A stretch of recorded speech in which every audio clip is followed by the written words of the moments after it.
Assalamualaikum warahmatullahi wabarakatuh. Halo semuanya. Kami dari kelompok 1 akan menjelaskan tentang konsep pemrograman. Sebelumnya, perkenalkan, nama saya Aisyah Beningkan Daya, absen 1. Nama saya Jenar Widya Ramadhani dari absen 15. Nama saya Rafina Rosemary Baresi, absen 33. Nama saya Naura Azahra Devani, absen 26. Selamat menyaksikan. Pemrograman adalah proses penyusunan, pemeliharaan, serta modifikasi untuk dapat memberikan perintah kepada mesin atau komputer. Perintah ini biasanya adalah arahan ke mesin untuk melakukan proses sebuah data yang telah diinput jadi satu output. Tujuan dari pemrograman adalah untuk membuat suatu program yang dapat melakukan suatu perhitungan atau pekerjaan sesuai dengan keinginan pemrograman. Untuk melakukan pemrograman, diperlukan keterampilan dalam algoritma, logika, bahasa pemrograman, dan pada saat banyak kasus, pengetahuan lain seperti matematika. Pemrograman juga merupakan suatu seni dalam menggunakan satu atau lebih algoritma yang saling berhubungan dengan menggunakan suatu bahasa pemrograman tertentu sehingga menjadi suatu program komputer. Bahasa pemrograman yang berbeda mendukung gaya pemrograman yang berbeda pula. Gaya pemrograman ini biasa disebut paradigma pemrograman. Biasanya di dalam pemrograman, pastinya ada orang yang pandai atau yang menggunakan bahasa pemrograman seperti seorang pemrograman atau programmer. Sebelum membahas lebih jauh tentang pemrograman visual, penting untuk kita memahami bahwa setiap metode memiliki kelebihan dan kekurangannya masing-masing. Berikut penjelasannya. Kelebihan yang pertama, mudah dipahami pemula. Kedua, proses pembuatannya cepat. Ketiga, lebih menarik dan interaktif. Kekurangan yang pertama adalah kurang fleksibel karena tidak semua fungsi rumit bisa dibuat dengan blok visual. Kedua, keterbatasan. Setiap aplikasi visual biasanya punya batasan fitur sesuai platformnya. Di dalam pemrograman terdapat 3 aspek utama, yaitu input, proses, dan output. Saat komputer memasukkan data atau perintah, maka komputer akan melakukan analisa dan mengeksekusinya sesuai dengan algoritma agar output dan dihasilkan sesuai dengan harapan. Sebagai contoh, saat kita melakukan pencarian di aplikasi Google, langkah logiknya memulai dari menulis query pencarian, kedua, sistem memproses perintah yang kamu tulis, dan yang ketiga, sistem menampilkan hasil pencarian yang paling relevan dengan perintah yang kamu masukkan tersebut. Aplikasi pemrograman visual ada berbagai macam. Pertama ada Scratch. Aplikasi ini sangat cocok untuk anak sekolah yang baru mengenal coding. Dan di aplikasi ini, kita akan menyusun blok-blok visual. Kedua, ada Blockly. Sama seperti Scratch, aplikasi ini juga sangat cocok untuk anak sekolah. Dan aplikasi ini digunakan untuk membuat program dengan blok kode yang digabung. Dan yang ketiga, ada Unity. Kalian pasti sudah tidak asing dengan nama Unity ini dan logonya. Karena di beberapa games 3D akan ada logo Unity. Kegunaannya untuk membuat logik pancing menggunakan noda-noda visual.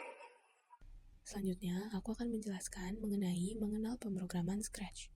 Di dalam Scratch, kita bisa menemukan beberapa fitur yang bisa kita pakai. Yang pertama itu ada stage atau panggung.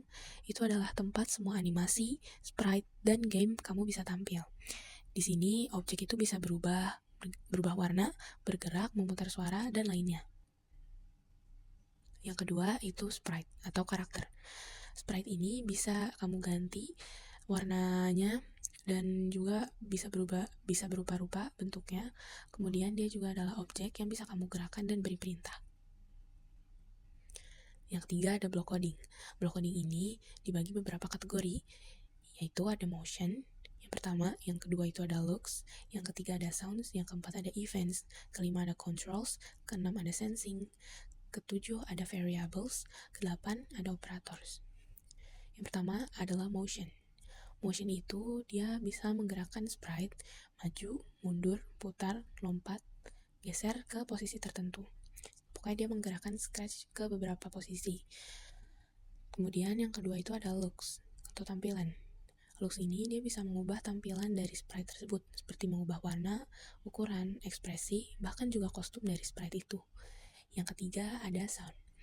Sound ini kita bisa memainkan musik, suara efek, atau bahkan merekam audio menggunakan suara kita sendiri untuk ditampilkan di saat stage-nya bisa dimulai nantinya.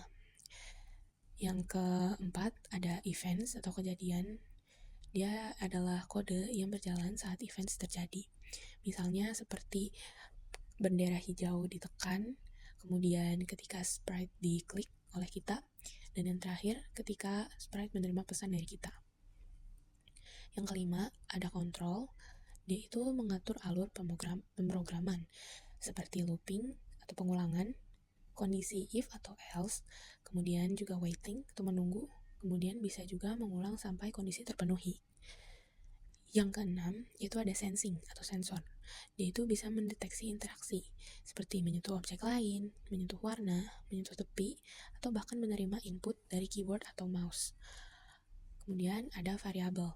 Variabel ini dia bisa menyimpan data seperti skor, nyawa, waktu, atau jumlah klik kita nantinya. Kemudian yang terakhir ada operator. Dia adalah blok yang bisa menghitung matematika, logika, atau menggabungkan teks. Dan kemudian di area putih di sini adalah editor script. Jadi ini adalah area tempat di mana kita nanti bisa menyusun kode blok. Kita bisa memasukkan berbagai macam blok ke dalam sini dan bisa memulai untuk coding dengan mudah. Nah, sebelum masuk ke pemrograman, aku akan menjelaskan dulu apa itu algoritma luas segitiga. Yang pertama mulai, yang kedua mendeklarasikan variabel alas, tinggi, dan luas. Yang ketiga masukkan alas segitiga. Yang keempat masukkan tinggi segitiga. Yang kelima adalah hitung luas segitiga menggunakan rumus setengah dikali alas dikali tinggi. Yang keenam tampilkan hasil hitung luas segitiga. Dan yang ketujuh selesai. Nah, jadi kita masuk ke dalam pemrogramannya. Jadi pertama-tama di sini ada sprite yang bisa kita masukkan kode program. Nah, kita bisa hapus dulu karena kita nggak mau pakai. Nah, di sini banyak pilihan. Aku akan pilih Ruby. Nah, yang ini. Kita juga bisa ganti backgroundnya di sini. Nah, di sini juga terlihat banyak sekali pilihan. Nah, aku akan pilih yang ini ya. Nah, setelah ini kita bisa bikin sprite-nya duduk ya kalau dia ada kostum duduknya. Nah, seperti ini. Jadi nggak semua sprite itu punya kostum duduk. Jadi karena ini ada duduk, kita pakai yang duduk. Oke. Nah, jadi sebelum masuk ke programnya, kita bisa ganti sprite dulu karena kita tidak mau pakai sprite yang ini, kita bisa buang. Nah, kita bisa pilih sprite baru di tombol ini. Nah, banyak sekali kan pilihannya. Kita bisa pilih apapun yang kita mau. Aku akan pilih yang namanya Ruby. Nah, karena aku nggak mau belakangnya putih seperti ini, kita akan ganti ke backdrop. Nah, di sini juga banyak pilihannya ya. Kita akan pilih bedroom yang kedua. Oke, di sini kita bisa lihat kostum apa yang sprite ini miliki. Jadi dia punya kostum duduk. Aku akan pakai kostum yang duduk, oke. Nah, seperti ini. Jadi karena kita ingin menambahkan elemen di mana sprite Ruby ini berpikir, kita akan menambahkannya di sini. Nah, jadi sebelumnya caranya itu adalah kalian cari gambar yang ingin kalian masukkan ke dalam sprite ini. Lalu kalian simpan, karena saya sudah simpan, jadi kita tinggal cari di file. Open. Nah, seperti ini. Karena di sini masih ada putih-putihnya, kita hapus dulu ya. Hapus, tampilannya akan seperti ini. Kita juga sudah menambahkan tulisan tinggi dan alas. Nah, yang kita perlu sekarang adalah untuk menggambar segitiganya. Kita gambar pakai alat ini ya.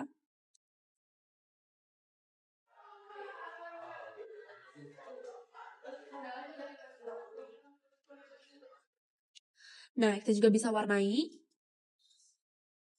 Nah, oke. Selanjutnya, kita lanjutkan ke program Ruby-nya ya. Pertama-tama kita masuk ke event. Kita keluarin blok yang ini. Ini adalah blok untuk memulai suatu program. Karena kita mau sprite-nya berbicara, kita akan menggunakan blok say, yaitu katakan. Nah, di sini kita bisa ganti kata-katanya menjadi mari menghitung luas segitiga. Nah, kita mau dia mengatakannya selama 3 detik karena 2 detik itu terlalu pendek.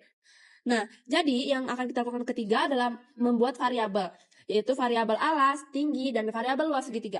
Yang pertama kita akan membuat alas dulu. Yang kedua tinggi. Yang ketiga adalah luas. Nah, lalu kita akan membuat semuanya mulai dari 0. Seperti ini, 3 blok. Nah, variabelnya kita ganti menjadi tinggi dan luas segitiga. Nah, di sini kita mau sprite-nya bertanya sama kita. Jadi kita gunakan sensing. Nah, di sini kita bisa ganti jadi masukkan tinggi segitiga. Yang kita set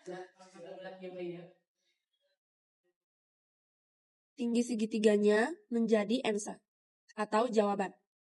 Lalu kita ingin sprite-nya bertanya lagi. Kita ganti di sini.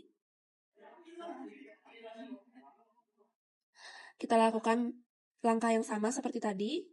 Ininya jangan lupa diganti ya. Lalu kita drag answer-nya seperti ini. Terpentingnya adalah memasukkan rumus luas segitiga, yaitu setengah dikali alas dikali tinggi.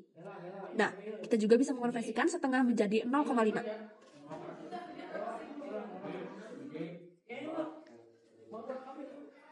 Nah, kita set luas segitiga. Maaf, pencet. Nah, kita bisa pilih di operator, yaitu kali. Jadi, setengah dikali, karena di kolom bisa kita tambah lagi ya. Nah, kita masukkan variabelnya. Alas dikali tinggi. Nah, setelah dapat jawabannya, kita mau sprite-nya mengatakan luas segitiganya adalah bla bla bla.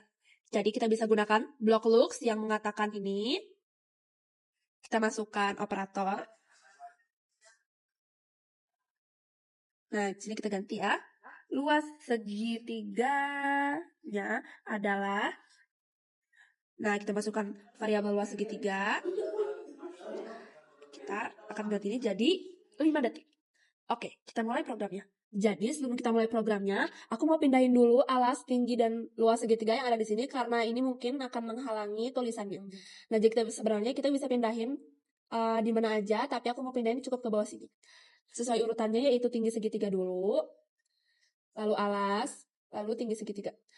Nah, kita akan gedein dulu screen-nya seperti ini, lalu kita pencet bendera hijau. Nah, kita akan memasukkan tinggi segitiga. Nah, di sini kita bisa memasukkan angka apapun, oke? Di sini kita akan memasukkan angka 12, lalu alasnya adalah 24. Nah, luas segitiganya adalah 144. Sekian dari kami. Assalamualaikum warahmatullahi wabarakatuh.